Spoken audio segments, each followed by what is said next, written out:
예배가 무너졌을 때 어떤 일이 일어날까요? 아마 겉으로는 뭐 크게 변화가 없을 겁니다. 그런데 가만히 들여다보면 그 영혼이 무너져 있을 가능성이 아주 많습니다. 히스기야 시대의 유다가 바로 그런 시대였습니다. 아무 어려움 없이 왕위를 이어받았습니다. 겉으로 보기에는 아무 어려움이 없었습니다. 그런데 성전은 닫혀 있었고 하나님의 백성은 하나님과 멀어져 있었습니다. 그래서 히스기야가 결정합니다. 무너진 예배를 회복하자라고요. 성경은 누가 무엇을 했고 어떻게 하나님을 잘 섬겼고 또 어느 때에 이 일을 했는지를 참 중요하게 여깁니다. 그러니까 누가 무엇을 했고 또 어떤 때 했는지를 참 중요하게 여기는데요. 히스기야의 성전 정화도 그 때를 정확하게 알려주고 있습니다. 바로 첫째 해 첫째 달이라고 말합니다. 히스기야는 통치 첫째 해 첫째 달에 성전의 성결을 그러니까 성전을 정화하기 위해서 이제 선포를 합니다. 왜냐하면 그동안 영혼이 피폐했기 때문이에요.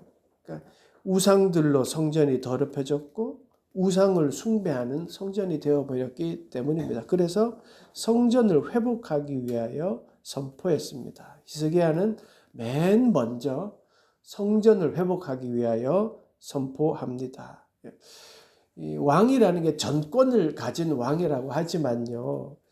이렇게 쉽게 결정한 일은 아니었을 거예요. 한번 생각해 보세요.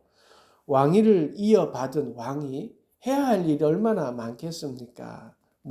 인사가 만사라고 하는데 이제 자기 측근들을 이제 세워야 되잖아요. 그것도 해야지만 또 정치적으로 해외 사절단이나 축가 사절단이 와서 아마 축하해 주면 접견도 해야 되고 조정 대신들과 또 만찬도 해야 될 텐데 여러 가지 일들이 많이 있을 텐데 그럼에도 히스기야는 왕이 된 첫 해에 강력하게 성전 정화를 추진합니다. 그만큼 중요한 일이라고 여겼기 때문입니다. 히스기야는요, 나라가 바로 세워지는 것은 바른 예배를 통해서라는 사실을 잘 알았기 때문입니다. 그렇습니다. 나라든 개인이든 예배가 바로 세워져야 바로 설 수 있습니다. 3절을 보시면 히스기야는요 성전 문을 수리했다라고 합니다. 3절 첫째 해 첫째 달에 여호와의 전 문들을 열고 수리하고 그러니까 예배에 힘썼어요. 예배를 잘 드릴 수 있도록 닫혀있던 성전 문을 열고 이제 수리합니다. 그리고요 제사장들을 이제 불러 모아요. 제사장들 레위인들이 어떤 자들이에요? 예배를 준비하고 집례하는 자들이잖아요. 그리고 그동안 제사장들은요, 그 역할을 제대로 수행하지 못했어요. 왜냐하면 성전문이 닫혀 있고 또 예배 드려야 될 곳에는 우상이 있었기 때문입니다. 이제 레위인들을 제사장들을 불러 모읍니다. 4절에서 5절 보시죠. 제사장들과 레위 사람들을 동쪽 광장에 모으고 그들에게 이르되 레위 사람들아 내 말을 들으라. 이제 너희는 성결하게 하고 또 너희 조상들의 하나님 여호와의 전을 성결하게 하여 그 더러운 것을 성소에서 없애라.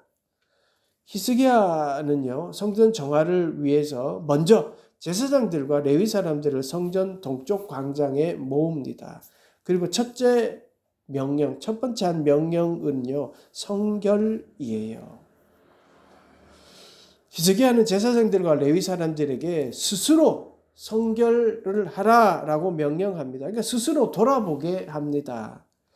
너희는 성결하게 하고 세번역 성경을 보면 그대들 자신을 먼저 성결하게 하고 라고 해요. 그동안 제사장들은요 제사장답지 못했습니다. 레위인답지 못했어요. 그거를 되돌아보라는 거예요. 우상이 성전에 들어오는 것을 보고 용기 있게 안 됩니다 라고 말 못했었어요. 성전이 더럽혀지는 것을 보고도 침묵했던 그 사람들이었어요. 그들에게 회개하라고 기회를 준 것입니다. 히스기야를 통해서 깨닫게 되어요. 진정한 성결이라는 것은 내 내면에서부터 시작되는 거예요. 나로부터 시작되는 거예요. 성전 정화를 위해서요, 제사장들과 레위인들에게 먼저 너희들이 먼저 성결해라 라고 말했잖아요. 성결이라는 것이 앞에서 막 크게 외친다고 성결이 되는 게 아니고요. 많은 지식을 습득해서 막 지식을 가지고 있다고 해서 막 설명을 잘 한다고 해서 성결이 되는 게 아니잖아요. 먼저 주님 앞에 겸손할 때, 내 마음을 내어놓고 나의 잘못을 되돌아볼 때 성결이 시작되는 거예요. 그 다음에 이제 행동적인 일들이 진행되는 것이죠. 지금 우리가 예배 드리는 모습도 마찬가지입니다. 우리가 형식적으로 예배 드리고 있는 모습은 아닌가요? 하나님보다 사람의 시선을 더 의식하고 있는 것은 아닌지 되돌아봐야 됩니다. 누가 어떻고 또 누가 저렇다 이 말하기 전에 내가 주님 앞에 올바로 예배자로서 딱 앉아 있느냐, 이거 문제지요. 이게 이 말입니다. 히스기야가 레위인들과 제사장들에게 스스로 성결을 지시한 이유가 바로 거기에 있습니다. 히스기야는 더러운 것을 없애버리고 하나님의 성전이 성전되도록 합니다. 다시 말해 예배의 자리, 예배가 예배될 수 있도록 만들었습니다. 예배의 자리를 잃어버리면요, 예배를 잃어버리면 늘 악한 영이 그 자리를 차지하게 됩니다. 왜냐하면 우리는 영적인 존재이기 때문입니다. 히스기야는 예배의 자리를 잃어버린 결과가 어떤지를 너무나 잘 알고 있습니다. 그래서 백성들의 영적 상태를 잘 알았기에 이제 왜 그래야 되는지를 설명하고 있습니다. 6절, 7절 보시죠. 우리 조상들이 범죄하여 우리 하나님 여호와 보시기에 악을 행하여 하나님을 버리고 얼굴을 돌려 여호와의 성소를 등지고 또 낭실 문을 닫으며 등불을 끄고 성소에서 분향하지 아니하며 이스라엘의 하나님께 번제를 드리지 아니하므로, 히스기야는 예배드리지 않았음이 범죄이고 악을 행했다는 것을 이제 깨닫게 해주고 있습니다. 다시 말해 예배하지 않음은 하나님을 버리는 것과 같다라고 말씀하고 있어요. 실제로 히스기야의 아버지 아하스는요, 여호와의 전 문을 닫고 여호와께 예배드리는 것을 방해했습니다. 폐지해 버렸어요. 그 아하스는요, 성전 뜰에 다메섹 제단에 복제품을 갖다 놨어요. 그리고 그것을 제사 드리게 했습니다. 그러니까 심각한 부정한 상태를 하고 있었는데 그것도 몰랐어요. 성소에 들어가는 낭실 문을요, 닫았고요. 제사장과 레위인들이 그 안에서 행해지는 일들을 하지 못하게 했습니다. 그 결과 규례에 따라 늘 지켜져야 했던 등잔 때 등불을 켜는 것, 분향단에 단의 향을 불사르는 거 다 하지 않았습니다. 아침 저녁으로 그렇게 했었잖아요. 근데 그렇게 하지 않았어요. 놋 제단조차도 아침 저녁으로 했던 놋 제단조차도 분향하지 못하게 했습니다. 아하스는요, 그 놋 제단을 성전 북쪽으로 그냥 옮겨 버렸어요. 그 자리에 다메섹 제단을 놓고 제사하게 했단 말이지요. 그러니까 하나님보다 우상을 더 의지했었고 악을 행했고 하나님을 버렸고 예배를 등졌습니다. 등불을, 하나님을 향한 예배의 상징이었던 등불도 하나님께 하지 않았어요. 등불을 켜는 일을요, 사소한 일이지만 하나님의 명령이었습니다. 레위기 24장을 보면 제가 한번 읽어드릴게요. 여호와께서 모세에게 말씀하여 이르시되 이스라엘 자손에게 명령하여 불을 켜기 위하여 감람을 찧어낸 순결한 기름을 내게로 가져오게 하여 계속해서 등잔불을 켜 둘지며 아론은 회막 안 증거 궤 회장 밖에서 저녁부터 아침까지 여호와 앞에 항상 등잔불을 정리할지니 이는 너희 대대로 지킬 영원한 규례니라. 이는 여호와 앞에서 순결한 등잔대 위에 등잔불을 항상 정리할지니라. 보세요. 하나님은요, 등잔불을 켜는 게 중요한 게 아니에요. 켜서 하나님을 기억하게 했어요. 감람을 찧어낸 순결한 기름을 짜서, 그러니까 나무를 해서 그걸 찧어가지고 기름을 만들었어요. 그 기름을 만들면서 뭘 생각했어요? 아, 이거 하나님께 성전에 드려야 돼. 순결한 기름을 만들어야 돼. 아, 등잔불이 꺼지면 어떡하지? 늘 하나님을 생각했을 거예요. 광야에서 등불을 만든다는 거 얼마나 힘들었겠어요. 바람을 막고 기름을 구하는 거 쉽지 않았을 겁니다. 정성과 헌신이 들어갔던 거예요. 그런데 이제 나라가 제대로 된다고 생각되고 이제 정착을 하니까 기름이 흔하고 등불이 하찮아 보인 거예요. 언제든 구할 수 있고, 뭐 등불이 뭐 그렇게 중요하다는 생각이 든 거예요. 그러니까 등불이라는 걸 기능적으로 본 거예요. 그냥 불을 밝히는 것, 이것으로만 생각한 거예요. 그런 기능적인 생각들이 시간이 지나게 되니까 꼭 그렇게 해야 되나? 그러니까 불편한 거예요. 꼭 그렇게 해야 되냐? 이렇게 해요. 하나님의 명령을 그냥 기능적으로 생각하니까 불편하고 이렇게 되는 거죠. 이 참 무서운 모습입니다. 예배를요, 기능적으로 생각하면 편리한 예배, 효율적인 예배, 유익한 예배, 이거를 따지게 되는 거예요. 하나님이 예배하라, 나를 기억해라 라고 하는 그 명령은 그 목적이 흐려져 버리게 되는 거죠. 이게 영적인 영혼이 피폐해졌다는, 예배가 무너지면 일어나는 일입니다. 예배하지 않던 그 성소를 히스기야가 지금 바로 잡고 있는 거지요. 이제 제사장들의 번제를 드리며 하나님을 예배할 수 있도록 만들고 있습니다. 제사장들과 레위인들이 하나님 말씀대로 그 역할을 할 수 있도록 만들고 있습니다. 여러분, 예배하는 모습이요, 어떻게 보면 한 사람이 예배하기 시작하는 그 모습이 회복의 시작이고, 그리고 성결의 시작이고, 또 성결의 마지막이기도 합니다. 이제 히스기야는 결단해요. 온 백성이 말씀에 따라 예배할 수 있도록 결단합니다. 10절, 11절입니다. 이제 이스라엘의 하나님 여호와와 더불어 언약을 세워 그 맹렬한 노를 우리에게서 떠나게 할 마음이 내게 있노니 내 아들들아 이제는 게으르지 말라. 여호와께서 이미 너희를 택하사 그 앞에 서서 수종들어 그를 섬기며 분향하게 하셨느니라. 히스기야는 하나님을 향해 올바른 예배만이 살 길이라고 지금 선포하고 있습니다. 하나님을 붙잡아야지만 우리는 살 수 있습니다 라고 그의 진심을 말하고 있습니다. 그리고 뭐라고 해요?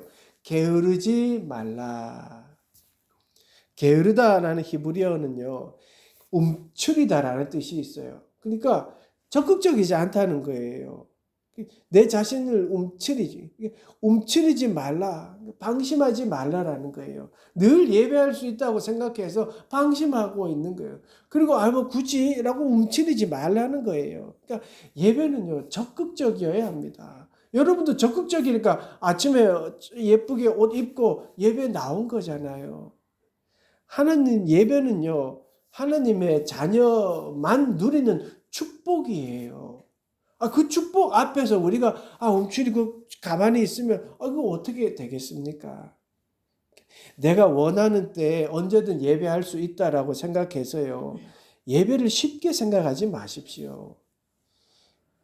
아직까지도요, 예배 드리기 위해 목숨을 거는 나라들이 있고요, 숨죽이고 크게 찬양하지 못하는 나라가, 그런 곳이 아직도 있습니다. 우리는 예배에 적극적이어야 합니다. 그리고 예배에 최선을 다해야 합니다. 예배가 우리의 몸과 영혼을 살리기 때문입니다. 예배 시간이요, 그냥 시간 되면 매주일 나와서 그냥 하는 종교 행위로 여기면 안 됩니다. 예배는 우리의 삶입니다. 우리가 마트에 가서 물건을 사고 또 일할 때 우리의 말과 행동, 이게 다 예배예요. 교회에서만 예배 드리는 것이 아니라 우리의 일상이 예배입니다. 하나님이 그것을 위해 십자가에 돌아가셨고 우리에게 제사장의 직분을 주셨기 때문입니다. 세번역 성경의 11절을 제가 읽어 드릴게요. 여러분, 시간을 낭비하지 않도록 하십시오. 주님께서는 여러분을 선택하셔서 주님께 분향하게 하시고 백성을 인도하여 주님께 예배드리게 하셨소. 그렇습니다. 예배는요, 하나님이 우리에게 주신 은혜입니다. 하나님 우리에게 은혜를 주셨으니까 여기에 나와 예배하고 있습니다. 건강의 은혜를 주셨으니까 우리가 나와서 예배하고 있습니다. 하나님의 자녀로, 하나님의 공동체로 묶어주셔서 이렇게 나와 예배하고 있습니다. 하나님의 은혜예요. 택한 백성에게 주신, 하나님의 자녀에게 주신 귀한 은혜이고 축복입니다. 그러니까요, 우리가 그 예배하지 않는다는 건 다른 말로 표현하면 하나님의 자녀란 사실을 인정하지 않는 것과 같은 거예요. 하나님이 주신 복을 발로 차는 것과 같은 것이지요. 그래서 우리가 예배하지 않으면 하나님의 자녀라는 사실을 잊게 되고요. 엉뚱한 것에 관심을 갖기 마련입니다. 이거 보세요. 아하스 왕, 아니 유다 또 이스라엘 전체를 보면요. 하나님을 섬기지 않으니까 우상들에게 눈을 돌리게 되는 겁니다. 결국 우리가 엉뚱한 것에 관심을 가졌다가 우리 신앙을 되돌아보세요. 돌고 돌고 돌아서 결국은 예배 자리로 돌아오잖아요. 예배가 축복이고 예배가 우리에게 특권입니다. 하나님의 도우심과 인도하심이 있기 때문에 우리는 예배하고 있습니다. 그래서 히스기야는 맨 먼저 첫째 해, 첫째 달에 예배를 회복하였습니다. 사랑하는 여러분, 성결은 외적인 청소하고 다 없애고 그런 것보다 내면의 회개에서 시작됩니다. 그래서 히스기야도 레위인과 제사장들에게 먼저 성결하라고 선포했습니다. 우상을 치우기 전에 먼저 너희들이 회개하라고 했습니다. 그렇습니다. 우리는요, 뭐가 잘 되고 교회가 부흥하고 성결하고 그러기 전에 내가 먼저 주님 앞에 올바로 서는 겁니다. 그게 부흥의 시작이고 성결의 시작입니다. 히스기야가 성전문을 열었고 또 열었을 때 하나님의 은혜의 문을 열었습니다. 히스기야 성전의 문을 열고 예배할 수 있도록 했을 때 하나님은 거기에 은혜를 부어 주셨습니다. 예배가 회복될 때 관계가 회복되고 가정이 회복되고 나라가 회복됩니다. 예배는 나로부터 시작됩니다. 그래서 주님 앞에 기도하십시오. 주님, 내 마음 문을 엽니다. 예배를 통해 나를 회복하시고 예배를 통해 나를 살려주십시오. 라고 겸손히 기도할 때 하나님은 우리의 모든 것을 회복시켜 주십니다. 우리가 진심으로 예배해야 할 이유입니다. 우리 같이 진심으로 예배합시다. 그리고 게으르지 않게 예배합시다. 예배가 소망이고 예배가 살 길임을 믿고 우리 열심히 주님을 신앙합시다. 그러면 주님께서 우리에게 모든 필요한 것들을 채워주시고 또 우리의 모든 것들을 회복시켜 주실 것입니다. 한 주간 그 주님을 믿고 예배가 삶이 되는 그런 삶을 살아가는 여러분 되시기를 간절히 축원합니다. 기도하겠습니다. 하나님, 우리의 삶 가운데 늘 함께하여 주셔서 주님을 의지하며 살아가는 우리 모두 되게 하시고 우리의 삶이 예배가 되는 우리 모두가 되도록 도와주시옵소서. 질병과 또 치료 가운데 있는 모든 이들에게 하나님의 크신 은혜를 내려주시고 속히 치료되고 회복되어 함께 예배드리는 날이 속히 오도록 인도하여 주시옵소서. 우리가 늘 기도하는 자립 청소년들에게도 하나님을 예배하는 그런 그들이 될 수 있도록 도와주시고 용기를 더하여 주시옵소서. 감사드리며 예수 그리스도 이름으로 기도드리옵나이다. 아멘.